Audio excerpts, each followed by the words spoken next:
الله الرحمن الرحيم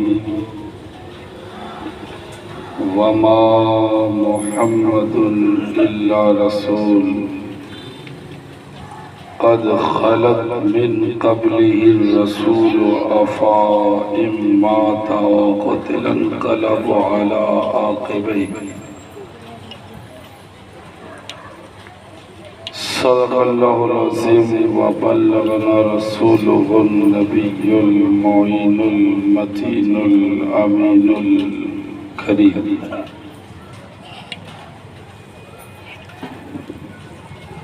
معزز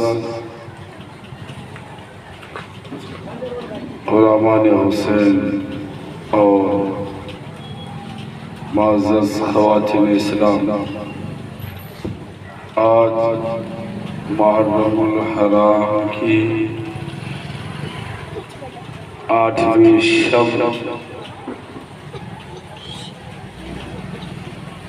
اور ذکر حسین کی بھی 8ویں شب ہے۔ یوں تو پوری زندگی حسین کا ذکر، حسین کا بیان اور حسین کے عظمتوں کے چرچا کے لیے اللہ نے بنایا ہے۔ باہر کہے قطرہ قطرہ دریا میں شبد، ہم سے جس قدر ہوتا ہے تھوڑا تھوڑا 10 دن میں ہم بیان سنتے اور سناتے ہیں۔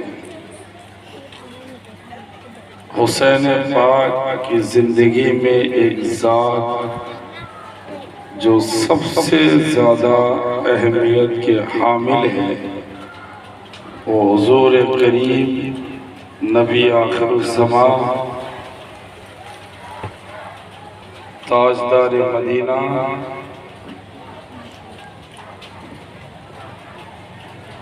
صاحب قاب قوسین سید الانبیاء والاصفیاء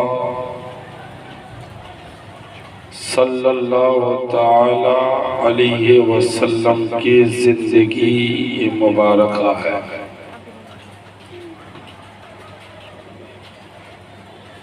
چونکہ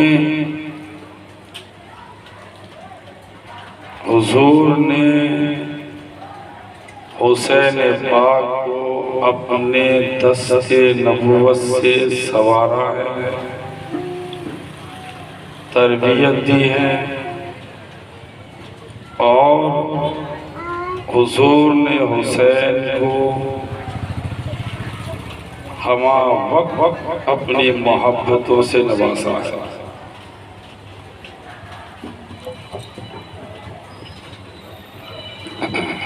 معزز غلامان حسین اور خلیصان فاطمہ،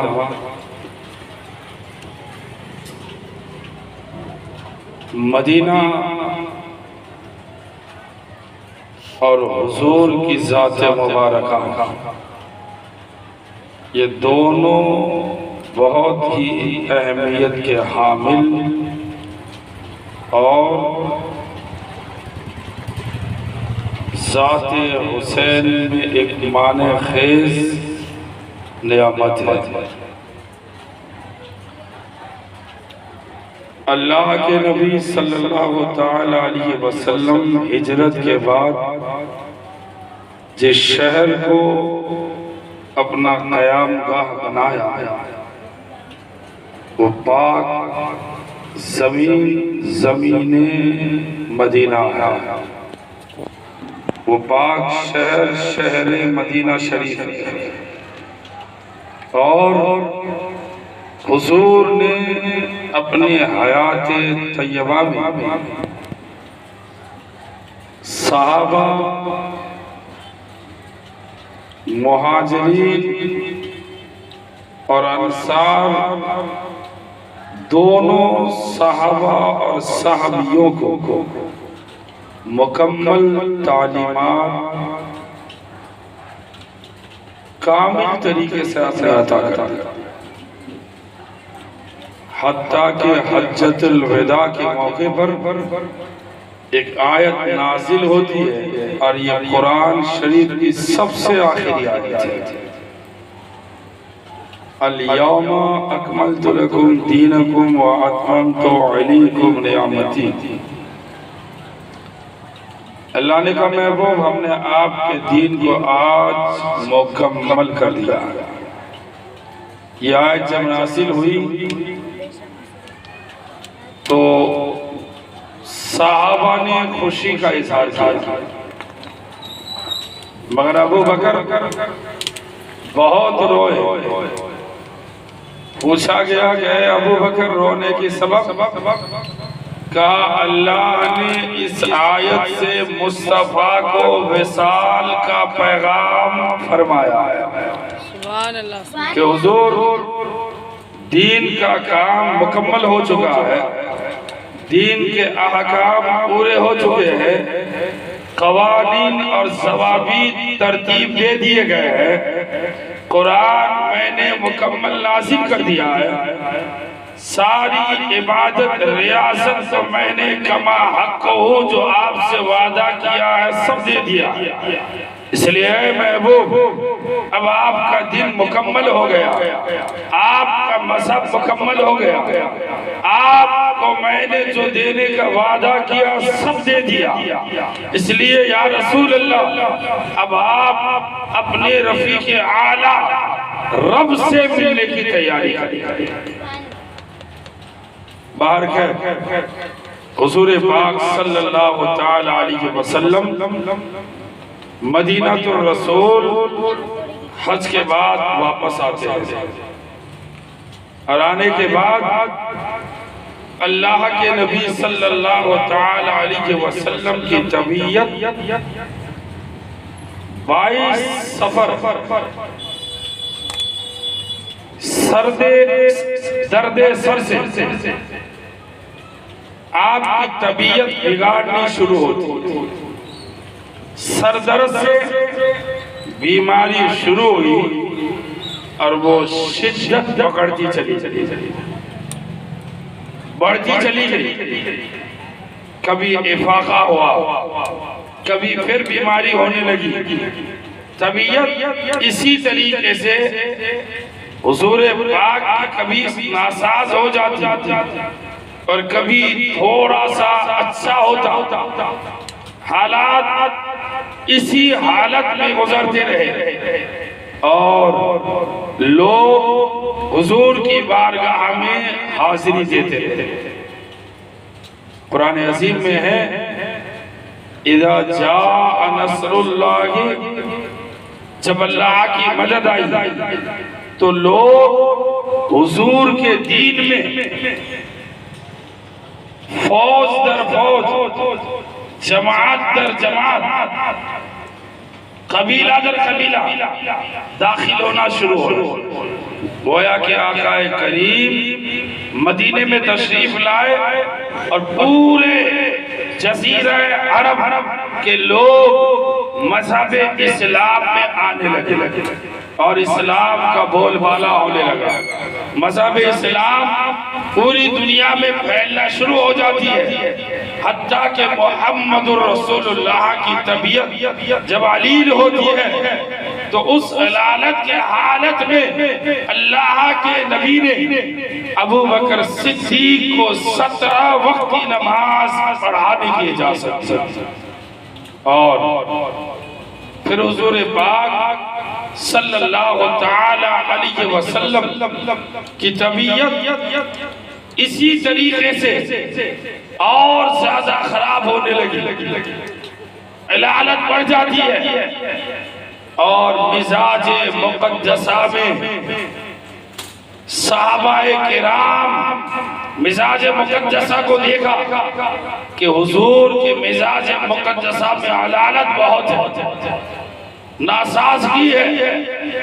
صحابہ کرام مسلسل حاضر بارگاہ مصطفیٰ رہے۔ حضور پاک صلی اللہ علیہ وسلم نے ارشاد فرمایا،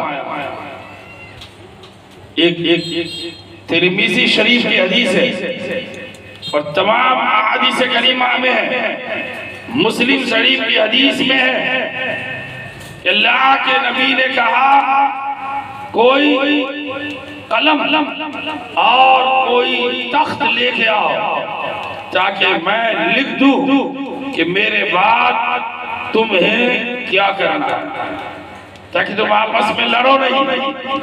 حضرت عمر فاروق نے جب ان حالات کو دیکھے اور طبیعت میں علالت دیکھی تو آپ نے لوگوں سے کہا، چونکہ لوگ کوئی کہہ رہے تھے لانا ہے، کوئی کہہ رہے تھے اس حالت میں نبی کو تکلیف نہیں دینا ہے، حضرت عمر فاروق نے حالات کو دیکھتے ہوئے ارشاد فرمایا ہمارے لیے اللہ کا کلام اور مصطفیٰ کا پیغام جو ہمیں مل چکا ہے کافی ہے، اس لیے حضور کو اپنے حالت میں رہنے دیا جائے اور اس بیماری کی حالت میں مصطفیٰ کے پر کوئی اور بوجھ نہیں ڈالا جائے۔ باہر کر لوگ خاموش ہو گئے اور حضور سرور کائنات خاتم النبیین فخر موجودات کی طبیعت اور ناساز ہوتی گئی۔ یہ بات وہی ختم ہوتی ہے ایک ترمذی شریف کی حدیث میں ہے، اللہ کے نبی نے حضرت عائشہ سے کہا ہے عائشہ کاغذ اور قلم لاؤ تاکہ میں اور تمہارے باپ ابو بکر اور تمہارے بھائی عبد الرحمن کو بلاؤ اور میں لکھ کے دیتا ہوں تاکہ میرے بعد تمہارے باپ سے کوئی جھگڑا نہ کرے، کیونکہ تمہارے والد صاحب ہی میرے بعد خلافت کا سادہ حقدار ہے۔ اس بات سے واضح، اس حدیث سے واضح ہو جاتی ہے کہ خلافت اللہ رسول نے جیسا چاہا صحابہ کو اسی طریقے سے خلافت ملتی رہی، حتیٰ کہ حضور کی طبیعت دوشنبہ یعنی پیر کے دن صبح میں کچھ سادہ افاقہ ہوا، کبھی کشی تاری ہوتی کبھی افاقہ میں ہوتے، اسی حالت میں آقا کریم علیہ الصلوۃ والتسلیم کی طبیعت جب 22 سفر سے خراب ہونا شروع ہوتی ہے تو ایک ہفتے کے بعد ایک ہفتہ تک آپ باری باری تمام ازواج مطہرات کے یہاں ٹھہرے اور پھر طبیعت زیادہ خراب ہونے کی وجہ سے آپ نے کل ازواج مطہرات سے مشورہ لیا اور سب سے کہا میری طبیعت چاہتی ہے کہ آپ میں عائشہ کے پاس رہو۔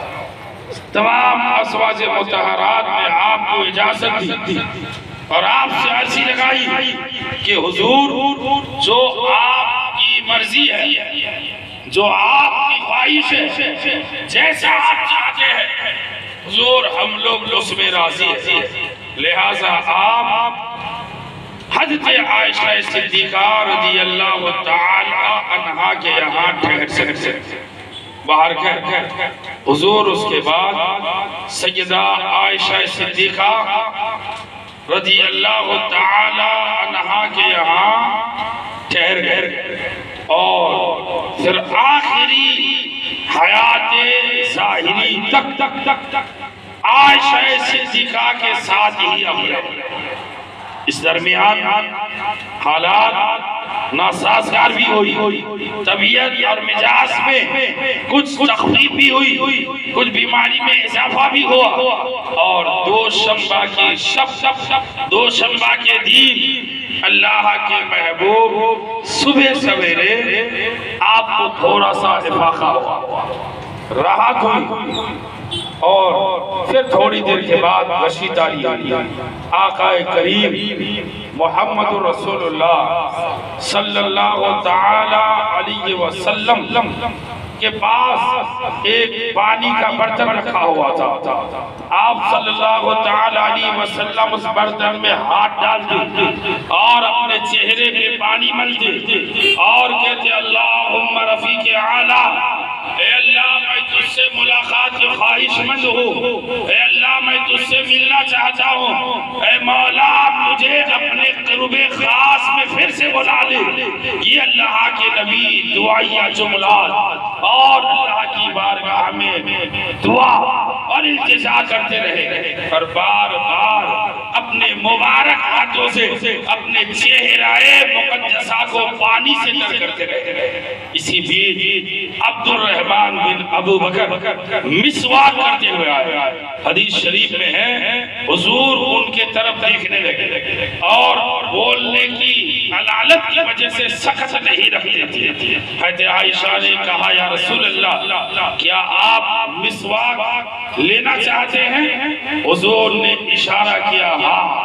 آپ نے عبد الرحمن سے مسواک لیا، کہا حضور میں اسے نرم کر دوں؟ سیدہ عائشہ نے اس مسواک کو اپنے منہ میں لے کے دانتوں سے نرم کر کے مصطفیٰ کے مبارک منہ میں آپ نے دیا۔ حضور نے 2-3 بار اس مسواک کو پھیرا اور اس کے بعد پھر آپ کہتے رہے اللہم رفیق اعلیٰ، اللہم رفیق اعلیٰ، اللہم رفیق اعلیٰ۔ اے مولا میں تیرے قرب خاص میں جانا چاہتا ہوں۔ اس کے بعد حضرت جبریل امی 1,00,000 فرشتوں کے ساتھ اور بارگاہ مصطفیٰ میں حاضری دیتے ہیں، ایک دوسرے 1,00,000 فرشتوں کے ساتھ حضرت اسرائیل حاضر ہے۔ سب سے پہلے جبریل امی نے سلام عرض کیا، حضور رب نے آپ کو سلام کہا۔ آقا کریم نے سلام لیا، قبول کیا۔ اس کے بعد حضرت اسرائیل نے سلام عرض کی اور عرضی لگاتے ہیں کہ حضور میں روح قبض کرنے والا فرشتہ ہوں۔ آقا نے کہا میں تجھے پہچانتا ہوں، بولو کس لیے آنا ہو؟ کہنے لگا اللہ نے آپ کو اختیار دیا، اگر آپ چاہیں تو میں آپ کی روح مبارک کو لاکھوں فرشتوں کے بیچ جھرمٹ میں لے کے پرواز کر کے بارگاہ مصطفیٰ میں پہنچا، اور آپ چاہے تو اسی جسم اطہر میں آپ کی روح رہے اور آپ رہے۔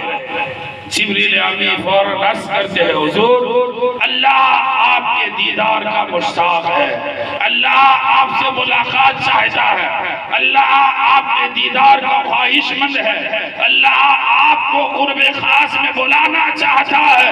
اللہ کے محبوب نے کہا تو پھر اللہ نے جو اے اسرائیل تمہیں حکم دیا ہے تم اپنے حکم کی تعمیل کرو۔ حضرت اسرائیل نے روح مصطفیٰ کو حکم دیا، عرضی لگائی، اور روح مصطفیٰ جس میں پیغمبر سے جس میں اطہر سے نکل کے باہر آتی ہے اور آپ لے کے ان کو پرواز ہو جاتے ہیں۔ جانتے ہیں حضور پاک صلی اللہ علیہ وسلم کا جب وصال ہوا پورا مدینہ صدمے میں آ گیا۔ مدینے کے لوگ کہتے ہیں ہمارے لیے اس سے اچھا دن کوئی بھی نہیں تھا جس دن مصطفیٰ مدینے میں تشریف لائے تھے۔ پورا مدینہ چمک رہا تھا، پورا مدینہ تابناک ہو گیا تھا، مدینہ خوشیوں سے مچل رہا تھا، مدینے میں رحمتیں برس رہی تھی، مدینے کے در و دیوار مسکرا رہے تھے، مدینے کے لوگ ایک دوسرے کو مبارکبادی دے رہے تھے، مدینے کے لوگ آپس میں خوش آمدید کہہ رہے تھے کہ اے مدینے والے مبارک ہو، طلع البدر علینا من ثانیۃ الوداع وجبت شکر علینا ما دعا للہ داعی۔ اے مدینے والے شکر گزار ہو جاؤ، اس رب کی بارگاہ میں شکرانہ ادا کرو، اس رب کا شکریہ ادا کرو کہ تمہیں کائنات کے سب سے اچھے نبی کو تمہارے پاس بھیج دیا۔ سبحان اللہ سبحان اللہ۔ اور ایک روز وہ تھی جب حضور کا وصال ہو گیا، جو جہاں تھا وہی سکتے میں کھڑا رہے۔ لگ رہے ہیں مدینے میں تاریکی چھا گئی. صحابہ ایک دوسرے کے ساتھ بات تک نہیں کرتے تھے. مولا علی گشی جاری ہو گئی مولا علی پر اور بولنے کی طاقت نہیں رکھتی. عثمان غنی بے ہوش ہو گئے اور عمر فاروق اپنے جاہ و جلال کے ساتھ ہاتھ میں تلوار لیتے ہیں. پورے مدینے میں گشت کرتے ہیں. ارشاد فرماتے ہیں مدینے والوں خبردار، اگر کسی نے کہا ہے کہ محمد الرسول اللہ کا انتقال ہو گیا ہے تو عمر کی تلوار آج رکے گی نہیں، ان کی گردن کو تن سے جدا کر دیا جائے گا. عمر کے ڈر کے مارے کوئی کہہ نہیں رہا تھا کہ حضور کا وصال ہو گیا ہے، حضور کا انتقال ہو گیا ہے، حضور اس فانی دنیا سے رخصت ہو گئے ہیں. باہر ہے آقا کریم محمد الرسول اللہ کے صحابی سیدنا ابو بکر صدیق جب حضرت رسول پاک کا وصال ہوتا ہے تو محبوب خدا کے محبوب حضرت ابو بکر صدیق تھوڑی دیر کے لیے گھر گئے تھے اور اتنے میں کسی نے خبر دی ابو بکر تم گھر آئے ہو، ادھر محمد الرسول اللہ کا وصال ہو گیا ہے. حضرت ابو بکر صدیق فوراً بھاگتے ہوئے آتے ہیں. دیکھتے گیا ہے کہ حضور کو لیٹا دیا گیا ہے، آپ کے پر چادر مبارک ڈھانک دی گئی ہے. ابو بکر آتے ہیں، بخاری کا الفاظ ہے فجاء ابو بکر وقبل النبی صلی اللہ تعالی علیہ وسلم. ابو بکر آتے ہیں اور آقا کریم علیہ الصلوۃ والتسلیم کے چہرہ مقدسہ سے چادر کو ہٹاتے ہیں، اشاری میں بوسہ دیتے ہیں اور چاروں قطار ہوتے ہیں. اشکت ہے یا رسول اللہ، آپ کی موت بھی بے مثال ہے، آپ کی حیات بھی بے مثال ہے. سبحان اللہ سبحان اللہ. یعنی حضور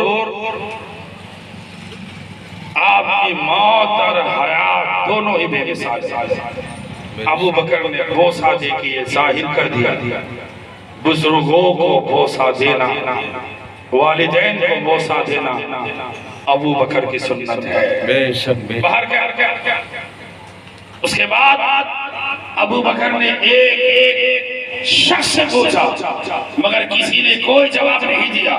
ابو بکر آگے بڑھے اور مسجد کی طرف گئے. دیکھتے کیا ہے کہ مسجد نبوی میں حضرت عمر فاروق ایک طرف کھڑے ہو کے تقریر کر رہے ہیں اور لوگوں کو سمجھا رہے ہیں خبردار اگر کسی نے کہہ دیا کہ محمد الرسول اللہ کا انتقال ہو گیا ہے تو میں ان کی گردن مار دوں گا، میں انہیں جان سے مار دوں گا.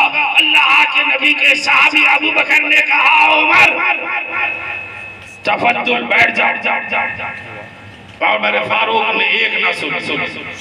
اللہ کے محبوب کے صحابی ایک طرف کھڑے ہوتے اور پھر بسم اللہ کے بعد یہ آیت پڑھتے ہیں وما محمد الا رسول قد خلت من قبله الرسول افا مات او قتل افا مات او قتل انقلبوا على عقبیہ. اے لوگو محمد نہیں ہے مگر اللہ کے رسول ہی ہے. اگر انتقال ہو جائے یا شہید کر دیے جائے تو کیا تم اپنے دین سے پیچھے ہٹ جاؤ گے؟ پھر ابو بکر کہتے ہیں جو لوگ محمد کو خدا سمجھتے تھے یاد رکھو کہ آج ان کا انتقال ہو گیا ہے، اور جو نبی کو نبی سمجھتے تھے نبی زندہ ہے اور آج بھی زندہ اور کل بھی زندہ ہے. تو زندہ ہے واللہ، تو زندہ ہے واللہ، میرے چشم عالم سے چھپ جانے والے. سبحان اللہ سبحان اللہ. کہ لگائے لوگوں اللہ کا حکم ہے، پیغام ہے، بس اتنا ہے کہ انبیاء کو بھی اجل آنی ہے، فقط اتنی کہ آنی ہے. اس آن کے بعد ان کی زندگی مثل وہی سابق جسمانی ہے، صرف ایک لمحہ کے لیے موت کا مزہ چکھنا تھا، پھر آپ کی زندگی حیات طیبہ جیسے ہی ہے. سبحان اللہ. نبی اللہ حی وہو یرزق، تو اللہ کے نبی زندہ ہے اور وہ رزق دیے جاتے ہیں. بے شک بے شک سبحان اللہ. باہر خیر عمر فاروق نے جب یہ آیت سنی تو آپ کا جسم کانپنے لگا، ہاتھ ہاتھ تھرا گیا، لرزہ طاری ہو گئی، ہاتھ سے تلوار چھوٹ جاتا، عمر فاروق بیٹھ جاتے ہیں۔ اب یقین ہو گیا کہ مصطفیٰ کا وصال ہو چکا ہے۔ اب صحابہ کرام میں سب سے بڑی جو آپ کے اوپر اس وقت معاملات کہ حضور کو نہلایا کیسے جائے، کیا عام لوگ جیسے آقا کریم کے پورے کپڑوں کو اتار دیا جائے یا پھر اسی بحران مقدسہ کے ساتھ آپ کو نہلایا جائے؟ غیب سے آواز آتی ہے، اے لوگوں، عام لوگ جیسے ان کو برہنہ کر دو اور ایسے ہی نہلاؤ۔ لوگوں نے سوچا کہ اس غیبی آواز نے رہنمائی کی ہے، اس لیے برہنہ کیا جائے۔ تھوڑی دیر کے بعد ایک آواز اور آتی ہے کہ اللہ کے نبی کو ان کے بحران شریف کے ساتھ ہی نہلایا جائے، اور میں خضر ہوں، اور پہلے کی آواز جو تھی وہ شیطان کی تھی۔ لوگوں کو یقین ہو گیا کہ حضور کو بحران مبارک کے ساتھ نہلایا جائے۔ دوسرا مسئلہ تھا کہ حضور نبی کریم علیہ الصلوۃ والتسلیم کو دفن کہاں کیا جائے۔ پھر ایک آواز آتی ہے، اے لوگوں، حضور پاک کو عام قبرستان جنت البقیع میں دفن کیا جائے اور عام لوگوں کے ساتھ انہیں مدفون کر دیا جائے۔ تھوڑی دیر کے بعد ایک پھر آواز آتی ہے کہ حضور پاک کو حضرت عباس بن عبد المطلب اور اکابرین صحابہ نے کہا، ہم نے حضور سے سنا ہے کہ انبیاء جہاں انتقال ہوتے ہیں وہی ان کا مدفن بن جاتا ہے۔ اتنے میں ہاتھی بغیب سے آواز آتی ہے اور خواجہ خضر نے پھر اعلان کیا، صحابہ، حضور کو اسی حجرے میں دفن کیا جائے جہاں حضور کا وصال ہوا ہے۔ اس کے بعد مدینے میں دو صحابی تھے قبر کھودنے والے، ایک حضرت ابو طلحہ انصاری اور ایک ابو عبیدہ بن جراح۔ حضرت ابو عبیدہ بن جراح صندوق والے قبر کھودتے تھے اور حضرت ابو طلحہ انصاری بغلی قبر کھودتے تھے، یعنی قبر کھودنے کے بعد پھر اندر تک قبر کھودتے تھے۔ حضور کی زندگی میں جو ازواج مطہرات کا وصال ہوتا تھا، آپ ان ازواج مطہرات کی قبر حضرت ابو طلحہ انصاری سے کھودواتے تھے چونکہ وہ بغلی قبر کھودتے تھے۔ صحابہ نے کہا دونوں شخصوں کو بلایا جائے، لوگوں کو بھیجا جائے، جو سب سے پہلے آ جائیں گے وہی حضور کی قبر تیار کریں گے۔ حضرت عباس بن عبد المطلب نے دعا کی، مولا جو تیرے محبوب کے لیے زیادہ بہتر ہے انہی صحابی میں سے ان کو پہلے بھیجا جائے جو محبوب دو جہاں کے لیے زیادہ بہتر اور انسب ہو۔ حضرت ابو طلحہ انصاری پہلے آتے ہیں، پھر آپ نے بغلی قبر کھودی، اس کے بعد حضور کو نہلایا گیا اور حضور کو آقا کریم کو تیار کیا گیا۔ اب سوال ہوتا ہے کہ نماز جنازہ کیسے پڑھا جائے؟ ہاتھی بغیر سے آواز آتی ہے، حضور نے پہلے بھی کہہ دیا تھا، بخاری شریف، مسلم شریف، ترمذی شریف اور تمام احادیث سیاہ ستہ میں ہے، حضور نے کہا تھا جب میرا وصال ہو جائے مجھے تیار کرنا، مجھے نہلانا، مجھے کپڑے پہنانے کے بعد مجھے چھوڑ کے تم میرے حجرے سے الگ ہو جانا۔ سب سے پہلے جبریل امی آئی اور 1000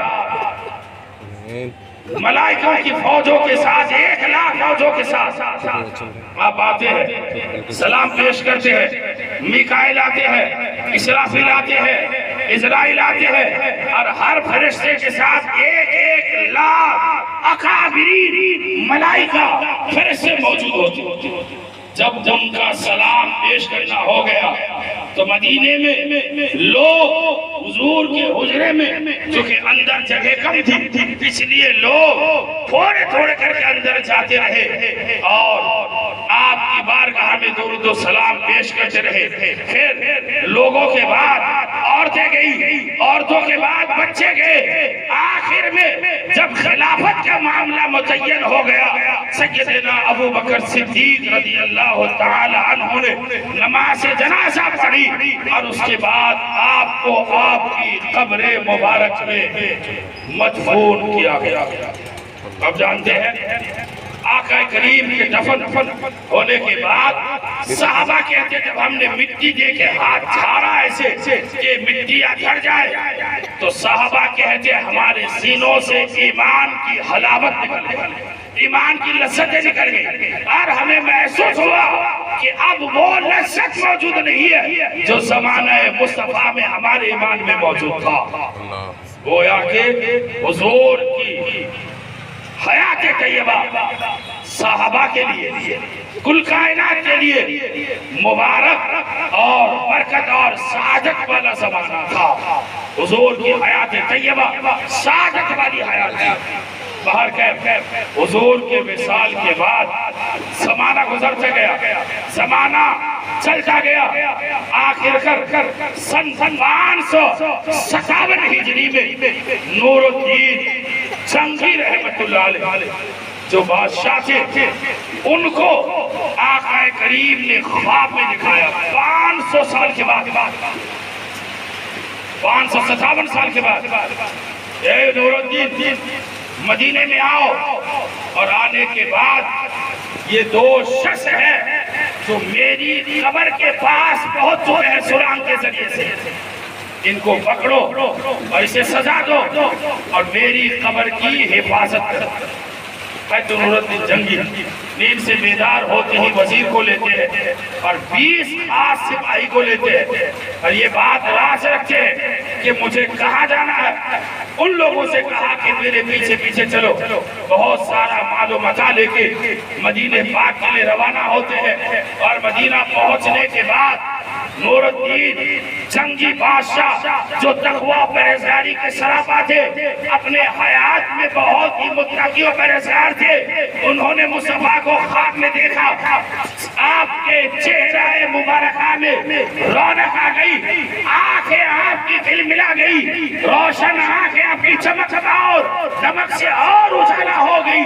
مگر ایک دل میں ملال تھا، یہ کم وقت حضور کے جسم اطہر کو نقصان پہنچانا چاہتے ہیں. آنے کے بعد آپ مدینہ پاک کا معائنہ کرتے ہیں اور مسجد نبوی میں ٹھہر جاتے ہیں اور آپ نے اعلان کیا، اے لوگو آج کل مدینے والوں کی مسجد نبوی میں جتنے ہیں جو باہر ہیں سب کی دعوت ہے. نور الدین بادشاہ کی طرف سے، بادشاہ بہت سارا انعام لے کے آئے ہیں، اکرام لے کے آئے ہیں، مدینے والوں پر خرچ کرنا چاہتے ہیں، لہٰذا سب بادشاہ سے ملاقات کرے اور انعام اور اکرام لے کے جائے. سارے لوگ آئے. بادشاہ نے اور سے سب کا چہرہ دکھا مگر جو 2 بندوں کو حضور نے دکھایا تھا وہ نظر نہیں آیا. بادشاہ نے پوچھا کوئی چھوٹ تو نہیں گیا؟ کہنے لگا نہیں حضور، نہیں بادشاہ سلامت، کوئی باقی نہیں ہے. کچھ لوگوں نے کہا ہاں 2 شخص مسجد نبوی میں موجود ہیں، وہ دن بھر روزہ رکھتے ہیں اور تلاوت کرتے ہیں، 5 ٹائم کی نماز جماعت کے ساتھ پڑھتے ہیں، تسبیح پڑھتے ہیں اور دین کے ایک حصے میں صدقہ کرتے ہیں. ہر جمعرات کو مسجد قباء میں نماز کے لیے بھی جاتے ہیں اور اس کے بعد یہ روزانہ جنت البقیع کی حاضری بھی دیتے ہیں اور یہ ہر سائل کو کچھ نہ کچھ نوازتے رہتے ہیں، دیتے رہتے ہیں. بہت نیک انصار لوگ ہیں. بادشاہ نے کہا بلاؤ ان دونوں کو. جیسے ہی بادشاہ کے حکم سے انہیں بلایا گیا وہ آئے. بادشاہ کی نظر پڑی، بادشاہ دیکھتے ہی پہچان جاتے ہیں. پوچھا کہ تم دونوں کون ہو، کہاں کے ہو، کب سے ہو، کس لیے آئے ہو؟ لوگوں نے کہا ہم مغربی مسلمان ہیں اور ہم حج کے لیے آئے تھے، ہمارے دل میں حضور کی زیارت کی خواہش ہوئی، ہم مدینے میں حاصل ہو گئے، ہم چاہتے تھے کہ کچھ زمانے تک حضور کی قربت میں رہے، اس لیے ہم نے روضہ مبارکہ کے نزدیک رباط میں اپنا ایک حجرہ بھاڑے پہ لیا، اور ہم یہی رہتے ہیں، رات بھر ہم عبادت کرتے ہیں، مسجد نبی میں رہتے ہیں، دین بھر ہم روزہ رکھتے ہیں، اور گاہے بگاہے ہم جنت البقیع میں بھی جاتے ہیں اور مسجد قباء میں بھی جاتے ہیں۔ کہا تم لوگوں کا اور کون سا کام ہے؟ سچ بتاؤ۔ ان لوگوں نے کہا کہ ہم دونوں کا یہی کام ہے۔ بادشاہ نے کہا انہیں یہی رکھو، یہی روک کے رکھو۔ بادشاہ اٹھتے ہیں اور ان دونوں کے حجرے کا معائنہ کرتے ہیں، کچھ نظر نہیں آتا۔ بادشاہ نے کہا میرے نبی نے کہا ہے، میرے نبی نے خواب دکھایا ہے، مصطفیٰ غیب کا نبی نے بتایا ہے کہ یہ لوگ سرنگ بنا رہے ہیں۔ بادشاہ پریشان تھے، اچانک بادشاہ کے دل میں خیال آیا کہ مسلح ہٹایا۔ مسلح ہٹایا، دیکھا مسلح ایک تختے پر بچھا ہوا، پتھر کے چٹائی کے پر بچھا ہوا۔ چٹائی ہٹایا، دیکھا وہ چٹائی ایک پتھر کے اوپر ہے۔ پتھر ہٹایا، دیکھا ایک گہرا سرنگ اندر موجود ہے۔ بادشاہ کا چہرہ لال ہو جاتا، آنکھوں میں خون اتر آتا ہے۔ بادشاہ نے مدینے والوں کو بلایا اور ان دونوں کو بلایا، کہا تم تو نمازی تھے، تم تو روزہ رکھتے تھے، تم تو تہجدیں پڑھتے تھے، تم تو صدقہ کرتے تھے، تم تو تلاوت کرتے تھے، تم تو جنت البقیع میں حاضری دیتے تھے، تمہارا یہ کام کیا ہے؟ سچ بتا تم کون ہو؟ پتا چلا ہر نمازی مسلمان نہیں ہے، بے شک، ہر قرآن پڑھنے والا مسلمان نہیں ہے، بے شک، ہر حاجی مسلمان نہیں ہے، ہر جنت البقیع میں حاضری دینے والا مسلمان نہیں ہے، ہر صدقہ کرنے والا مسلمان نہیں ہے، ہر روزہ رکھنے والا مسلمان نہیں ہے۔ ان لوگوں نے کہا ہمیں نصرانی بادشاہ نے اسی کام کے لیے تیار کیا تھا اور بے شمار ہمیں دولت دیا اور آگے بھی دینے کا وعدہ کیا۔ ہم سے یہ کہا گیا کہ ہم کسی طریقے سے حضور کے جسم مبارک کو یہاں سے نکال کے نصرانی ملکوں میں لے کے چلے جائیں۔ علیہ باللہ، یعنی ان نصرانیوں کو یہ یقین ہے کہ حضور اپنی قبر میں جسم و جسمانیت کے ساتھ موجود ہے۔ بولو سبحان اللہ، سبحان اللہ۔ اور کب 557 سال کے بعد، حضور کے وصال کے 557 سال کے بعد ان نصرانیوں کو یقین ہوا کہ ابھی حضور پاک، بس تھوڑی دیر انشاءاللہ ہم آپ کا بھی خیال کرتے ہیں، مولا آپ لوگوں کو حسین کا صدقہ عطا فرمائے۔ بولیے آمین آمین دولت ایمان عطا فرمائے۔ آمین۔ آپ جانتے ہیں کہ آقا کریم نے کہا کہ میں اپنی خبر میں نصرانیوں کو یقین ہوا، مگر آج کچھ ہمارے نمازی، کچھ ہمارے روزے دار، داڑھی والے، ٹوپی والے، ان کو یقین نہیں ہے کہ مصطفیٰ اپنی قبر میں حیات کے ساتھ ہے۔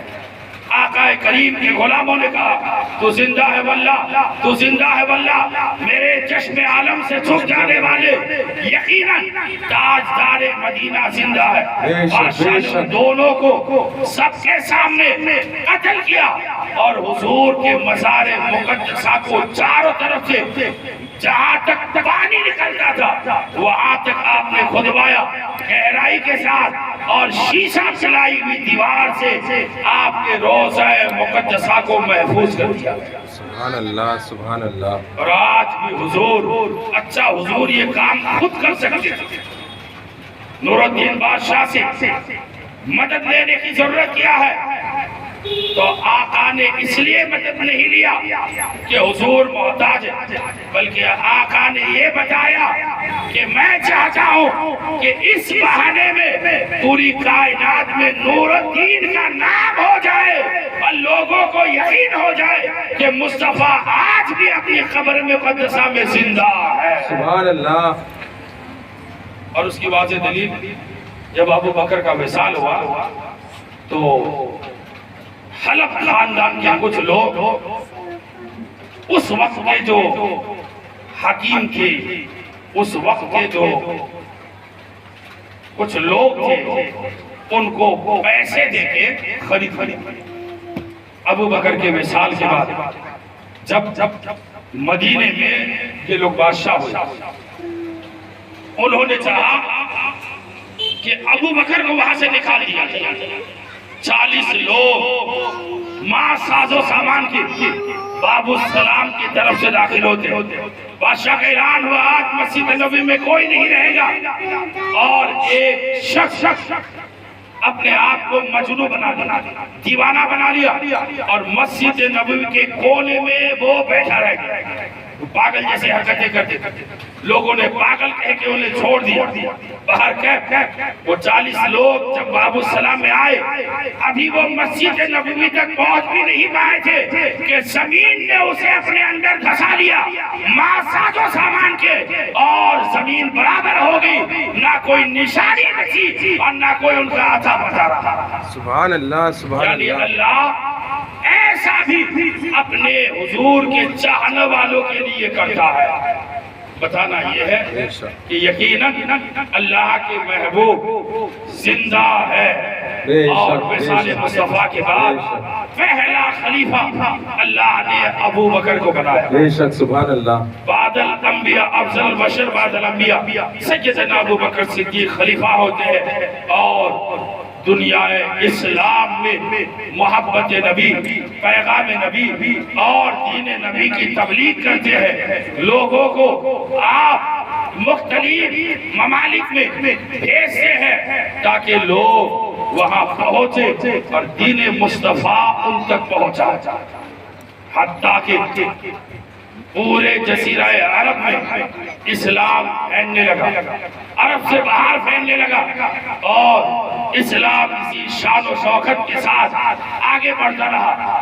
یہ زمانہ حسین نے دیکھا، اس کے بعد سیدنا امام حسین علیہ الصلوۃ والتسلیم ہمیشہ ابو بکر صدیق کے پاس جاتے، ابو بکر انہیں ویسے ہی کندھے پہ بیٹھاتے، ابو بکر ویسے انہیں منبر رسول پہ کھڑے ہو کے اپنی گودی میں لیتے، ابو بکر اپنے دسترخوان میں بیٹھا کے انہیں کھانا کھلاتے، ابو بکر ان کے ہاتھ کا بوسہ لیتے، ابو بکر ان کی پیشانی کا بوسہ لیتے، ابو بکر ان کو دعوتیں دیتے، ابو بکر ان کا خرچ اٹھاتے، ابو بکر ان کی خدمتیں کرتے، ابو بکر ان سے محبت کرتے، ابو بکر ان کو دیکھتے رہتے، ابو بکر ان کو دیکھتے رہتے، اور یہی کہتے اے لوگوں یہ اہل بیت اطہار ہے، یہ پنجتن پاک ہے، ان کی خدمت کرنا ایمان اور محبت کی دلیل ہے۔ سبحان اللہ، سبحان اللہ۔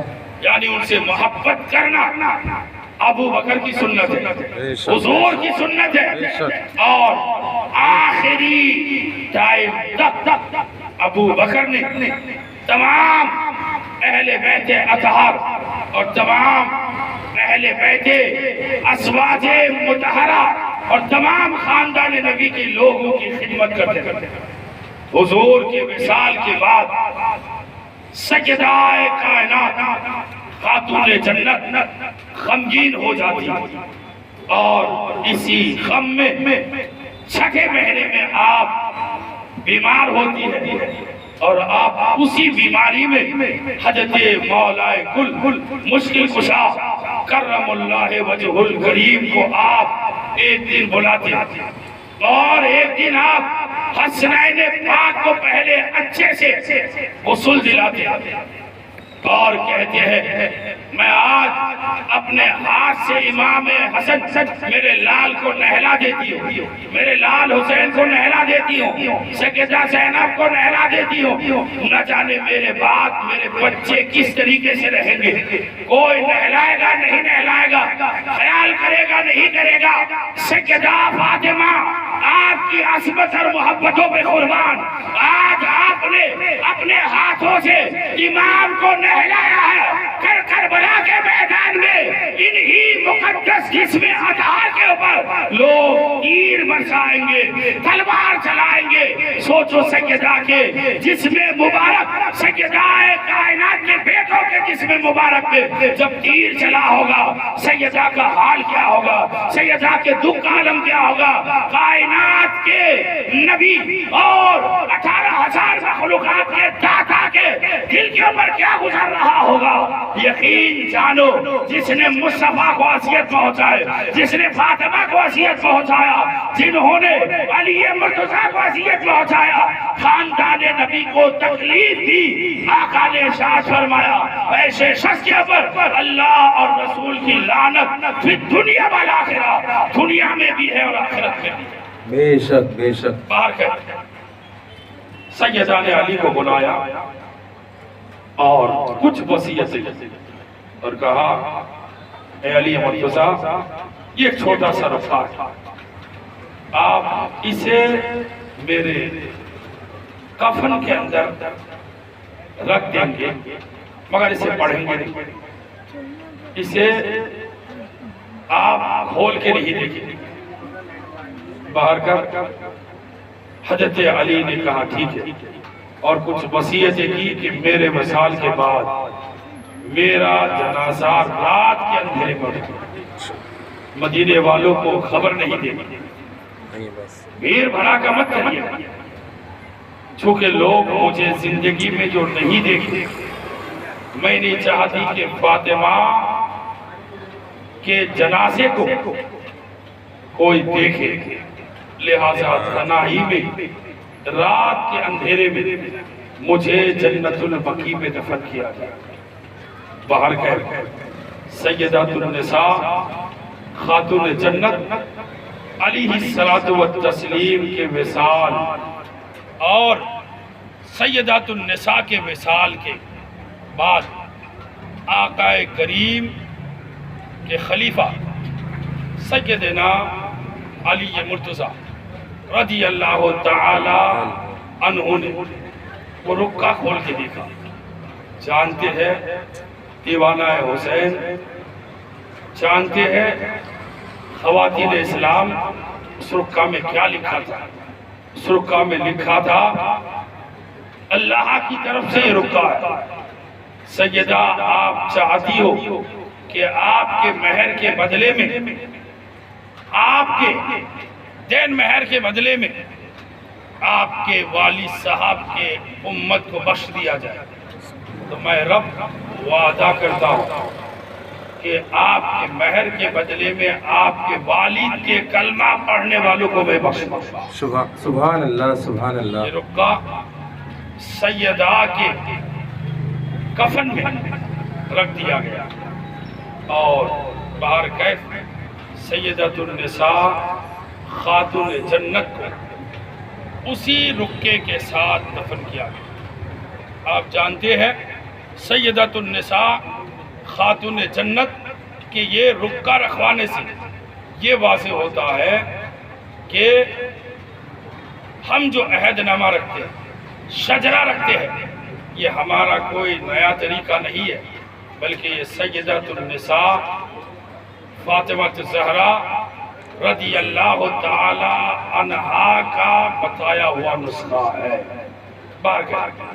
بتانا یہ ہے ماں بہنوں بھائیوں، یہ محفل حسین ہے اور تذکرہ حسین یہ چلتے رہتا ہے۔ اس محفل حسین اور تذکرہ حسین سے ہمیں یہ سبق لینا چاہیے کہ ہم صرف 10 دن کے لیے امام پاک کا ذکر نہ کریں، بلکہ ہماری زندگی کا ایک ایک لمحہ، ایک ایک وقت، ہر دن ہر روز حسین کا ہے، ہر لمحہ حسین کا ہے، ہر وقت حسین کا ہے۔ اس لیے ہم اپنی زندگی کا شعر بنائیں، اپنے زندگی کا معمول بنائیں، اپنے زندگی کو ہم ان باتوں کے پر راضی کریں کہ ہمیں ہر دن حسین کا ذکر سننا اور سنانا ہے۔ ہم اپنے بچوں کو سنائیں، واقعات کربلا بتائیں، داستان کربلا بتائیں، اور یہ واضح کریں کہ یقیناً حسین کے بیان ہی عبادت ہے، حسین کا ذکر ہی عبادت ہے، حسین کا تذکرہ ہی عبادت ہے۔ حسین کا ذکر کرنا ہی عبادت ہے. اصل الاصول بندگی استاجوار کی ہے. یقیناً حسین اعظم تاجدار کربلا، شہیدان کربلا، عاشقان کربلا اور ان شہنشاہ کربلا کی شہادت یہ بتاتی ہے کہ انسان اگر حضور سے محبت کرتا ہے، حضور سے لگاؤ رکھتا ہے، حضور سے الفت رکھتا ہے، حضور سے چاہت رکھتا ہے، خاندان نبوت سے تعلق رکھتا ہے، قرآن سے سچی محبت کرتا ہے، نمازوں سے سچی محبت کرتا ہے، اسلام سے سچا لگاؤ رکھتا ہے اور تن من دھن کی قربانی دینے کی طاقت رکھتا ہے، تو یقیناً وہ مرنے کے بعد بھی زندہ ہے، وہ آج بھی زندہ ہے اور قیامت میں بھی زندہ رہیں گے. بے شک. سبحان اللہ. قیامت تک زندہ رہیں گے. اس لیے ماں بہنوں، آج 8ویں شب ہے اور 7 تاریخ مکمل ہو گئی. ہمارے پاس بس چند راتیں رہ گئی. یہ 3-4 راتیں ہم حسین کا پیغام سنیں اور اپنی زندگی کو سدھارنے کی کوشش کریں. صرف ذکر سننا ہے اور حسین کی سیرت کو اپنانا ہے اور حسین کی سیرت کو اپنی زندگی میں ڈھالنا ہے، اپنی زندگی میں بسانا ہے. یہی ہمارا معمول ہونا چاہیے. اور جس وطن میں رہتے ہیں اس وطن سے محبت بھی ہمارا ایمان کا فریضہ ہے. بے شک. جس وطن میں رہتے ہیں اس وطن کے وصول و ضوابط بھی ہمارے ایمان کا فریضہ ہے. بے شک. اس لیے ماں بہنوں، آپ سے پھر میں التجا کرتا ہوں، گزارش کرتا ہوں کہ آپ وقت پہ آ جائیے تاکہ یہ محفل وقت پہ شروع ہو. یہ ہمارے بھائی، یہ ہمارے اس علاقے کے پولیس والے آپ کی حفاظت میں کھڑے رہتے ہیں. مولا ان کی محبتوں کو قبول فرما. آمین. ان کو اللہ اجر عظیم عطا فرما. آمین. اور اللہ ان کو بھی امام حسین کا صدقہ عطا فرما. آمین. باہر کہ ہم ان چیزوں کو مد نظر رکھیں. اب پھر روزانہ ہم اس چیز کا اصول بنا لے کہ جب تک محفل ہے ہم تقریباً 8:30 بجے تک آ ہی جائیں تاکہ محفل وقت پہ شروع ہو اور محفل کو ٹائم پہ ختم کیا جا سکے. اب سارے لوگ اٹھے اور حسین کی بارگاہ پہ محبت سے سلام. حضرت